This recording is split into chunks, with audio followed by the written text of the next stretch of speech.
Be an advocate. Talk to your state legislatures, know what's happening in your state, join your professional organizations, share how this impacts you and your patients inside of your clinic. Welcome to The PA is In, the show created by PAs for PAs, where codependency with your supervising physician is a thing of the past, optimal team practice is the future, and physician associate has taken the place of physician assistant as the professional title of choice. I'm Tracy Bingaman, and I'm obsessed with redefining what success as a PA looks like and what it feels like. Here you'll find the mindset shifts, systems, and processes I use to escape healthcare burnout and integrate my work into my life. Work-life balance is a myth, and an integrated life where you thrive professionally, not a balancing act, is the goal here. My mission is to help you to grow into a unicorn PA who loves their job, has abundant energy, time to spare, and work-optional financial freedom. The PA is in. Hey friend, welcome back to The PA is In. I am your host, Tracy Bingaman, PA, career coach, recovering burned out human being, and your guide to practicing medicine sustainably while staying well informed along the way. Before we get into today's hot button topic, I want to be super clear about something. I am not a politician. I am not an economist. I am not an investigative journalist. I'm a practicing clinician who sees the ripple effects of healthcare policy in the exam room, in the break room, and in my inbox, filled with colleague messages, confusion, and potential stress about upcoming changes. So what I'm sharing today isn't a political analysis. It's a clinician's lens on what this means for us, for our work, for our patients, and why you should care. Today, we're breaking down something you've probably heard murmured in headlines or mentioned in health policy circles, the One Big Beautiful Bill. It passed the Senate on July 1st, 2025, and was signed into law on July 4th of that same year. Inside this episode, we'll unpack what the heck the OBBB is, OBBB is, how it impacts clinicians, hospitals, and our patients, and when these changes are likely to go into effect. And yes, that is really soon. We love a great side hustle here. If you've been looking for a flexible way to earn extra income without picking up more shifts, my friend Bree Retzner has something worth checking out. She's a PA and recruiter working with a telehealth company in a 1099 role, sharing compounded GLP-1s and soon to launch products like hormone replacement therapy. It's not an MLM, simply referring potential customers, and it's free to do. And Bree will teach you exactly how to do it. You can find her email, number to text or call, and the link to sign up in the show notes. First up, what is the One Big Beautiful Bill? Let's start at the top. The OBBB. I feel like I was going to say OBBB because it was going to be easier to say than One Big Beautiful Bill. And at this point, I'm quite honestly not sure that that is helpful or better at all. The OBBB is a massive, sweeping piece of legislation around 1,000 pages in length that touches everything from federal spending to drug pricing, work requirements to rural health funding. For the purposes of today's episode, we're focusing on healthcare because the biggest shakeups of the bill, that's where they're landing, and that is also the topic of this show. The biggest headline is that the bill includes more than $1 trillion with a T in cuts to Medicaid over the next decade. Let that land. $1 trillion. That's a 1 with 12 zeros. $1 trillion is a million millions or 1,000 billions. For context, in fiscal year 2024, Medicare and Medicaid made up around $1.9 trillion, just under $2 trillion in federal spending. This cut is, by all accounts, the largest reduction in funding in the history of these programs. $1 trillion in cuts is half the overall budget for those two programs combined over the course of the next 10 years. And these aren't just huge, crazy, hard to understand accounting numbers. These are real people losing access, real clinics closing, and actual clinicians being asked to do more with less when they are already stretched so thin. You might be wondering when these changes take effect. Most provisions outlined in the One Big Beautiful Bill kick in starting January 1st of 2026.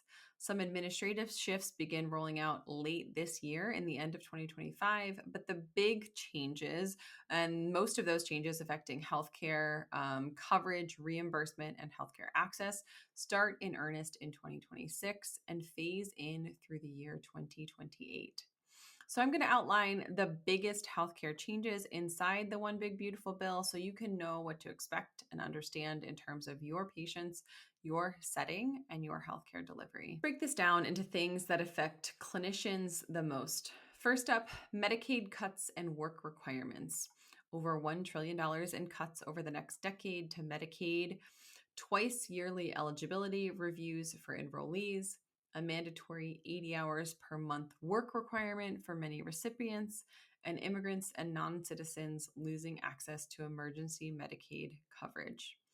Roughly 38% of Americans, nearly 2 in 5, are currently covered by either Medicare or Medicaid. With these proposed changes and this bill going into effect, over 11 million people could lose coverage. Let's quickly break down the difference between the two because it's been a moment since I sat in Dueling Hall in my undergraduate healthcare policies course. So Medicare is federal coverage for older adults and those with qualifying disabilities. Medicaid is for low-income individuals and families and is state administered of a federal program.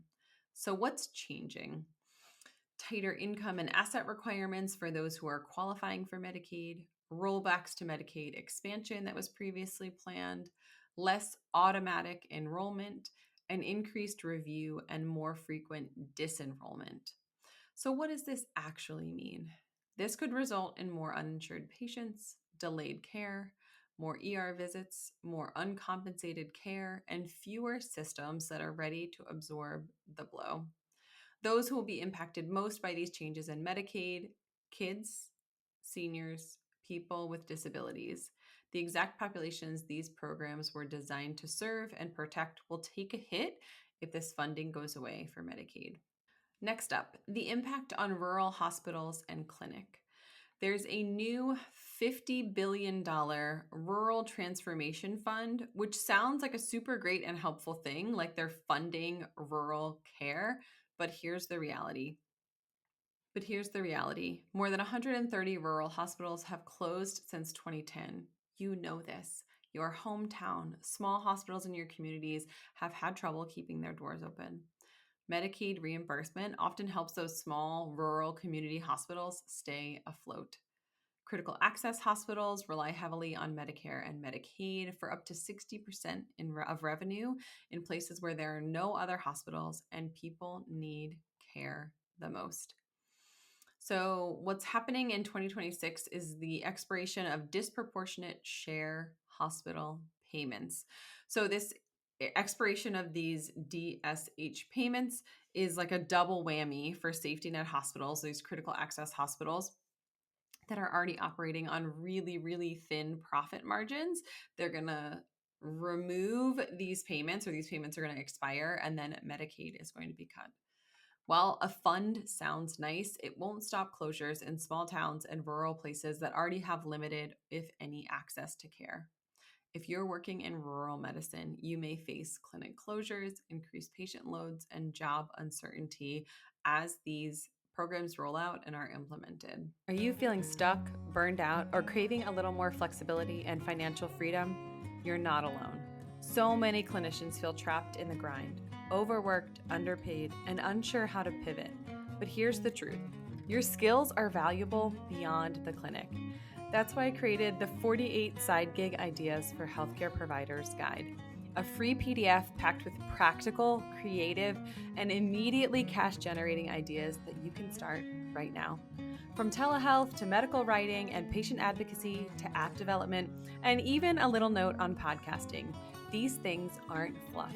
These are real, proven opportunities that other providers are already doing. You don't have to figure it out alone.